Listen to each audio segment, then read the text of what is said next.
Hello everyone, and tonight we have two questions based on quadratic equations and how we can use algebra in day-to-day life.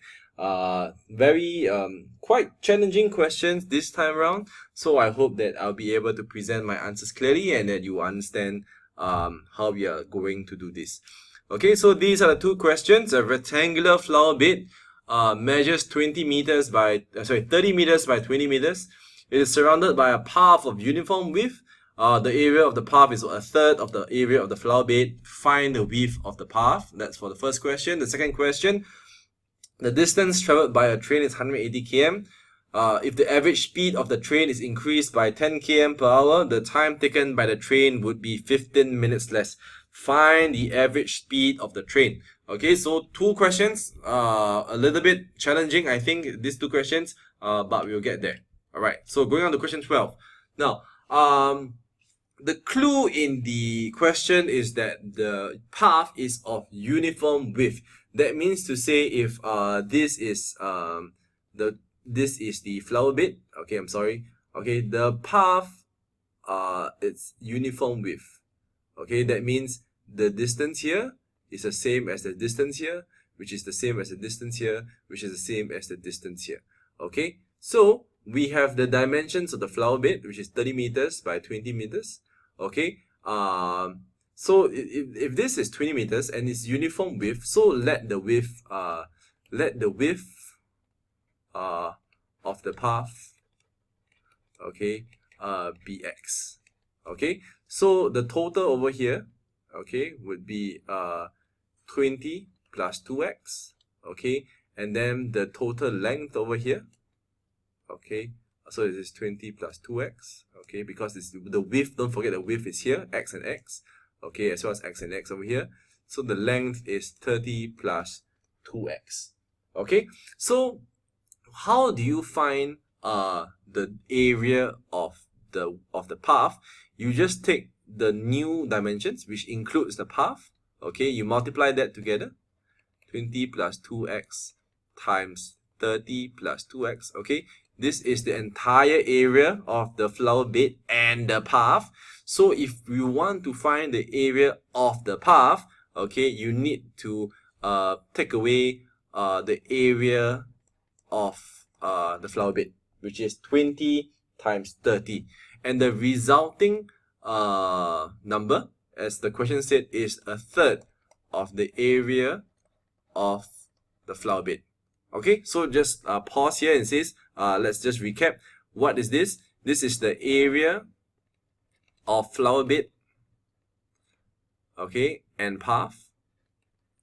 Okay, this is the area of the flower bed. Okay, and this is basically a third, 1/3 of area of flower bed. Okay, and how do we get this? This is because in the question we say we see that the area of the path, which we are looking on the left hand side of the equation, is equals to a third of the area of the flower bed. Okay, so right now we're going to expand it out to see how we can do. Okay, so the first term over here is 600 plus 100x plus 4x squared. Okay, this is from the first term, minus 600 equals to a third of 600. Okay, so over here you get 4x squared plus 100x. The 600 is gone because the 600 can minus off each other. Okay, minus 2, and then you have 200 on your right hand side. So you deduct 200 from both sides. Okay, you get to get this. There's a common factor of 4, so you can divide throughout by 4. Okay, 25x minus 50 equals to 0. Okay, this is what you get here. Now it's not a very simple equation to solve because there's no clear-cut factors. So I continue on the left hand side here. Okay, so x equals to minus b plus minus square root of b squared minus 4ac over 2b. Okay, sorry, 2a, not 2b, 2a. Okay, so my b over here is 25, so negative 25 plus minus the square root of 25 minus 4 times 1 times c is negative 50. Okay, over 2 times 1, which is the coefficient of the x squared term. Now, if you put it, once you have calculated, this is minus 25 plus minus the square root of 825 over 2. And put it in your calculator. X is 1.86, 3 significant figures, or minus 26.9, also 3 sig fig. Now, x is the width of the path, so I think it's quite clear that we need to reject one number, and the number to reject is the negative number because the width cannot be negative, so we reject the negative number. Therefore, the width of the path is 1.86 meters. So I think that's how you solve this question. What is hard, once again, I'd like to just point out that if I can use my other colored pen, what is difficult here is to actually get this relationship out. Okay, and this relationship requires you to read the question carefully and to actually pay attention to how the question is phrased such that you know where the widths are and what are the relationship between the widths and the area as well as the total area. So I think that's how we calculate the width. Make sure you know this relationship. Take some time to understand how we got this relationship. If you need, you can pause and rewind the video to see how we did this relationship. So that's how we do question, the first question, or the question number 12 in this case. Okay, the next question is on the speed, distance, and time. If you just need to revise the speed, distance, and time, your distance equals to speed times time. I'm sorry, it's purple color. I think I should change it back to black. Okay, here we go. So distance is speed times time, and then speed. You're looking at the speed here in this question. Speed equals to distance over time. Okay? No. Yes, you are looking at this. Okay, so basically this is what you're doing. So now the distance of the train in this case is 180 km. Okay, if the average speed of the train is increased by 10 km per hour, the train would be 15 minutes early. Okay, so you're looking at time here. You're looking at the difference. You're looking at the speed here. So the time is equal to distance over speed. Okay, so the distance we know is 180 km. The speed, so we do not know what's the speed, so we can let x be the speed of the train. Okay, be the speed of the train. Okay, so in the first place, the first instance, the train is traveling at x km per hour. So that means the time taken for the train to finish 180 km, it's 180 over x, where x is the speed of the train. Now, we see that if the train would take 10 km per hour faster, if the train moves at 10 kilometers per hour faster, the train will be earlier by 15 minutes. So if, let's say, you are looking at this expression, we are saying that if the train is moving at 10 km per hour faster. So how do I get 180 over x plus 10? 180 is still the distance, okay, and x plus 10, x was the original speed of the train, and then you just add 10 km, 10 there to represent that the train is traveling at 10 km faster. Now, why do I have a minus sign there? Because this is part of the question, that if the train is traveling faster, that means the second term is a smaller term, okay? It will arrive 15 minutes earlier, or they will complete the journey in 15 minutes less. Now, a lot of students would actually put here 15. Now, this is where it is wrong. It is not 15. Notice that your units in the question is given in kilometers and in hours. Therefore, to be consistent throughout, you cannot use minutes on your right hand side. You must use hours. Okay, so how to express 15 minutes as part of an hour?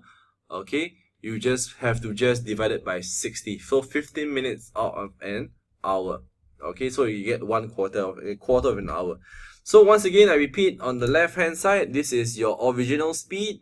Okay, original speed, and this is the time taken if the train travels 10 km per hour faster. Okay, so that's x be the original speed, and then x plus 10 is when the train is traveling 10 kilometers per hour faster. So how do we do? The question asks us to look at the average speed of the train, basically looking for x. And as you all have found out, or you all have guessed, we are going to solve for x. And how do we do this? We make the left hand side into a common fraction, okay, so that we can actually solve for x, okay. And then on the right hand side is 1/4. Okay, so on the top, on the numerator, on the left hand side, 180x minus 180x, that's 0. The top, on the numerator, we get 1800, okay, over x squared plus 10x, okay, equals to 1/4. What we're going to do is we're going to times 4 throughout, and times x squared plus 10x throughout. So we get 1800 equals to x squared plus 10x. And then we're going to deduct, we're going to deduct 5006 if I'm not wrong. No, it's more than that, I think. Let me do my mental sums.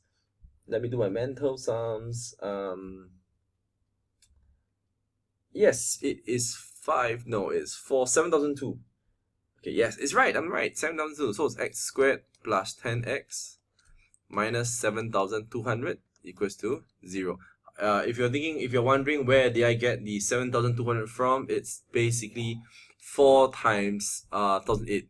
Okay, so x squared plus 10x minus 7200 equals to 0. Okay, so right now we need to solve for this and factorize. Okay, we can, I think it's quite easy to see. Those of you who have problems to seeing, I think we can use the b square method, the b square minus 4ac method. Okay, factorizing out, we get this. Okay, so x equals to 80 or minus 90. Once again, I think it is quite clear cut that we need to reject the number.